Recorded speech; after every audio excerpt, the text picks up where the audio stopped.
Hari ini mantan Menteri Hukum dan HAM Yasona Lauli memenuhi panggilan pemeriksaan dari penyidik KPK terkait dengan dugaan suap yang melibatkan dari calon legislatif PDI Perjuangan kala itu Harun Masiku. Yang kita tahu saudara, keberadaan dari Harun Masiku ini masih menjadi tanda tanya dan pihak dari KPK termasuk juga dengan kepolisian sampai saat ini juga masih belum bisa menangkap dari Harun Masiku. Kita bahas soal pemeriksaan mantan Menteri Hukum dan HAM Yasona Lauli hari ini yang diperiksa oleh KPK dalam kapasitasnya sebagai saksi bersama dengan peneliti Pusat Kajian Anti Korupsi atau PUKAT UGM. Sudah ada Zainur Rohman. Selamat pagi Pak Zainur Rohman. Selamat pagi Mbak. Ya, Pak Zainur, ini kan kalau kita lihat ya, seperti baru dibuka kembali berkasnya Harun Masiku setelah sekian lama dari 2020 sampai ini akhir 2024 seperti dibuka kembali. Nah, yang jadi pertanyaan saya kemudian mengapa baru sekarang kemudian KPK membuka kembali kasus Harun Masiku dengan memanggil mantan Menteri Hukum dan HAM Yasona Lauli 2 periode dari 2014 hingga 2024.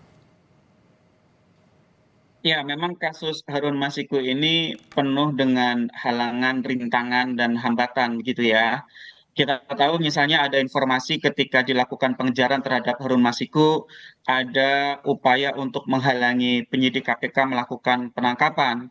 Bahkan ada informasi juga Harun Masiku ini pernah keluar masuk melintasi batas wilayah Indonesia. Artinya memang ini diduga kasus yang terkait dengan profil-profil tinggi dari para pejabat, politisi atau para penyelenggara negara. Kalau Harun Masikunya sendiri sebenarnya dalam tanda kutip bukan siapa-siapa. Mengapa kasus ini menjadi strategis? Karena kasus ini berkelindan dengan aspek politik dan kekuasaan. Nah, betul ketika ada pertanyaan dari masyarakat, mengapa kasus yang sebenarnya sangat sederhana, ada penyuapan terhadap anggota KPU untuk meloloskan seseorang menjadi anggota DPR pengganti antar waktu, tetapi kemudian seakan-akan menjadi sangat rumit begitu ya. Nah, kita tahu memang diduga kasus ini tidak hanya sekedar berhenti di Harun Masiku, tetapi juga diduga ada pihak-pihak lain yang turut serta membantu Harun Masiku di dalam pelariannya, dan diduga juga ada obstruction of justice dalam bentuk menghalang-halangi penyidikan. Nah, betul sayangnya ketika KPK melakukan penanganan perkara ini sangat tidak akuntabel sehingga publik bertanya-tanya ada apa. Kemudian baru terakhir beberapa waktu lalu dilakukan pemeriksaan misalnya terhadap Hasto, dilakukan penyitaan terhadap alat komunikasi, buku catatan terhadap yang dimiliki dan dikuasai oleh Hasto. Tetapi saat setelah itu juga kemudian menjadi senyap kembali begitu ya. Baru sekarang kemudian ex-Menkumham Yasona Lauli dipanggil. Nah, pertanyaannya, memanggil Yasona ini untuk mengetahui informasi apa dari penyidik? Apakah dalam kapasitasnya waktu itu sebagai Menteri Hukum dan HAM yang tentu memiliki pengetahuan, memiliki kewenangan di bidang keimigrasiankah? Atau kapasitasnya sebagai kader PDIP misalnya? Apakah misalnya ingin diketahui pembahasan di internal PDIP mengenai penggantian antara waktu atau seperti apa? Nah, sampai sekarang kita belum dengar keterangan apapun dari KPK, dan saya harap KPK untuk kasus ini sudahlah, akhirilah dramanya, segera tangkap Harun Masiku, jangan berlarut-larut, dan juga jangan memeriksa pihak-pihak yang memang jauh sekali keterkaitannya dengan perkara ini. Kalau memang pihak yang diperiksa tersebut memiliki keterkaitan karena memiliki informasi, silakan publik dukung. Tetapi kemudian publik ingin mengetahui apa sih yang ingin diketahui dari pemeriksaan misalnya dalam konteks Yasona Laili ini, penyidik ingin mengetahui apa. Itu juga sampai sekarang sayangnya belum dijelaskan oleh KPK, Mbak. Iya, sebenarnya betul, saya sepakat dengan Anda Pak Zainur Rohman yang mengatakan memang kalau kasusnya sendiri yang melibatkan Harun Masiku adalah kasus yang cukup sederhana, dugaan suap, ingin pergantian antar waktu anggota DPR kala itu, kemudian masuklah nama Harun Masiku begitu. Tapi sosok siapa di balik Harun Masiku lah yang kemudian menjadi pertanyaan kita bersama, yang sampai bisa dalam tanda kutip mengatur keberadaan Harun Masiku ini sampai sekarang tidak terdeteksi begitu ya, tidak diketahui. Nah, Anda melihat ada ketidakseriusan KPK dalam membuka berkas selama dari Harun Masiku sampai berlarut-larut 5 tahun bergulir? Ya, tentu karena waktunya sudah 5 tahun untuk mengejar buruan yang sebenarnya bukan orang kuat begitu ya. Ini sudah terlalu lama begitu ya. KPK punya rekam jejak, Mbak, punya pengalaman, punya portofolio bagus. Misalnya ketika mengejar Nazarudin, lari sampai ke Singapura, loncat sampai ke Amerika Selatan, di Kolombia, tertangkap juga begitu ya. Atau ketika misalnya mengejar Nunun Nurbaiti, masih di ASEAN, tertangkap juga. Artinya KPK sendiri punya pengalaman.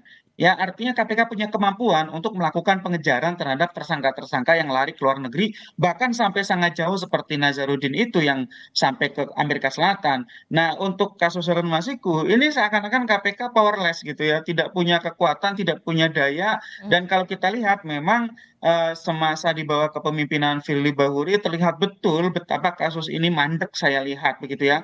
Bahkan adanya upaya untuk seakan-akan terjadi obstruction of justice dan itu dugaannya sangat kuat, itu juga tidak diungkap kepada publik gitu ya. Padahal itu sebenarnya merupakan satu tindak pidana sendiri begitu ya. Jadi di luar tindak pidana suap atau juga pemufakatan jahat juga ada tindak pidana merintangi penyidikan yang itu juga merupakan tindak pidana yang diancam di dalam undang-undang tindak pidana korupsi.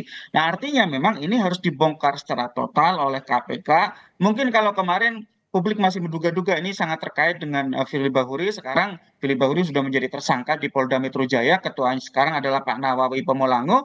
Pak Nawawi besok hari Jumat akan menyerahkan jabatan kepada ketua yang baru, kepada Pak Setio. Artinya ini satu periode kepemimpinan di bawah Firly Bahuri dan kawan-kawan dilanjutkan oleh Pak Nawawi gagal untuk melakukan penangkapan terhadap Harun Masiku ini. Sekali lagi Harun Masiku itu bukan aktor kuat karena sebelumnya Harun Masiku ini bukan merupakan penyelenggara negara, itu calon anggota DPR gitu ya dari PDIP yang menyuap gitu. Nah, oleh karena itu ini akan di carry over kepada para pimpinan KPK selanjutnya di bawah kepemimpinan Ketua KPK Setio gitu ya. Nah, sekarang konfigurasi politik sudah berubah total. Seharusnya secara profesional KPK tidak lagi mengalami hambatan untuk melakukan pengejaran dan penangkapan Harun Masiku kalau memang ada di Indonesia. Kalau memang lari ke luar negeri gitu ya, maka KPK harus meminta bantuan kepada bisa kepada Interpol, kepada Kementerian Hukum, Kementerian Imigrasi, juga kepada Kementerian Luar Negeri untuk misalnya melakukan ekstradisi kepada Harun Masiku kalau memang lari ke luar negeri agar bisa dipulangkan ke Indonesia agar bisa segera dilakukan penuntutan di meja hijau. Dan harus diingat tidak boleh berhenti hanya di Harun Masiku. Ya. Harus diungkap siapa yang membantu kejahatan yang dilakukan oleh Harun Masiku. Pertama di kasus suapnya, yang kedua dalam upaya melarikan diri, yang itu merupakan bentuk obstruction of justice. Jadi dua-duanya itu harus diungkap secara lengkap, secara utuh, agar bisa ditegakkan hukum dan keadilan. Siapapun pelakunya, mau itu yang sedang ada di dalam pemerintahan, mau itu yang sedang di luar pemerintahan, hukum harus bisa memperlakukan secara sama, secara adil, semua sama di hadapan hukum. Oke, singkat saja, Anda optimis Harun Masiku bisa ditangkap di periode kepemimpinan KPK yang baru? Harusnya tanpa ada hambatan dari sisi politik itu sesuatu yang harus bisa dilakukan. Kalau juga tidak bisa dilakukan, maka tidak lagi bisa kita percaya kepada KPK. Itu adalah ujian pertama untuk Pak Setio dan kawan-kawan ketika besok Jumat akan menerima serah terima jabatan sebagai pimpinan KPK yang baru. Oke, terima kasih peneliti Pusat Kajian Anti Korupsi PUKAT UGM. Sudah ada Mas Zainur Rohman, sudah bergabung bersama kami dalam Breaking News Kompas TV. Terima kasih untuk perspektifnya Mas Zainur Rohman. Sehat selalu, selamat pagi, Assalamualaikum.